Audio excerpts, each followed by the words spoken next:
नमस्कार मित्रांनो, जय महाराष्ट्र। आताच्या क्षणाची सर्वात मोठी बातमी, अजित पवारांच्या चाली उलटतील जेव्हा शरद पवार या तिघांवर डाव लावतील तर बारामतीत अजित पवारांना पाडण्यासाठी स्वतः शरद पवार उभे राहणार मैदानात।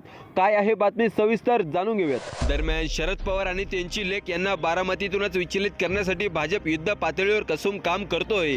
या तिघांचा उपयोग भाजप स्वहितासाठी करेलच, त्यामुळे राज्याचे राजकारण हे 2019 सारखे नसणार आहे, कारण आता 2024 ची लढाई ही थोडी वेगळी आहे। पवारांना घरातूनच थेट आता संघर्ष करावा लागणार आहे।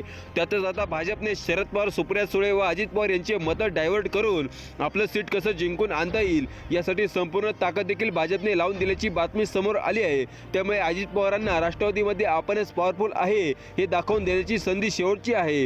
या सगळ्या अटीतटीच्या लढाईमध्ये त्यांचे अस्तित्व आता पणाला लागणार आहे। जर शरद पवारांना त्यांची हातखंडे वापरून व त्यांचा अनुभव वापरून अजित पवारांना बारामतीमध्ये पाडण्यात यश मिळालं तर अजित पवार मात्र संपले। पण जर तसं न होता अजित पवारांनी आपला विजय खेचून आणला तर अजित पवारच नाही तर संपूर्ण अजित पवार गट आता वाचला। असा संघर्ष येणाऱ्या निवडणुकीसाठी पवारांविरुद्ध संपूर्ण अजित पवार गटातच आता होणार आहे। त्यामुळे जितकी ताकद लागेल तितकी ताकद भाजपकडून घ्या, पण सुप्रिया सुळे यांना बारामतीमध्ये पाडाच असा प्लॅन महायुतीचा आहे। पण त्यांचा प्लॅन पाडण्यासाठी स्वतः शरद पवारच आता मैदानात उतरून अजित पवारांच्या विरोधात उभे राहणार आहे अशी बातमी देखील आता समोर आली आहे। पण हे आता जनतेलाच निवडून द्यायचे आहे की दोघांपैकी बारामतीवर कोण राज्य करेल व कोण सत्तेत बसेल किंवा कोण नाही। त्यामुळे एकंदरीतच 2024 ची बारामती लोकसभा मतदारसंघाची निवडणुकी निश्चितच बघण्यासारखी असेल हे बाकी यांच्या संघर्षातून स्पष्ट झाले।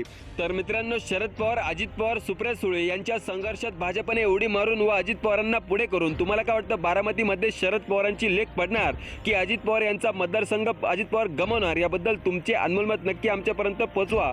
तुर्तास धन्यवाद। जय महाराष्ट्र।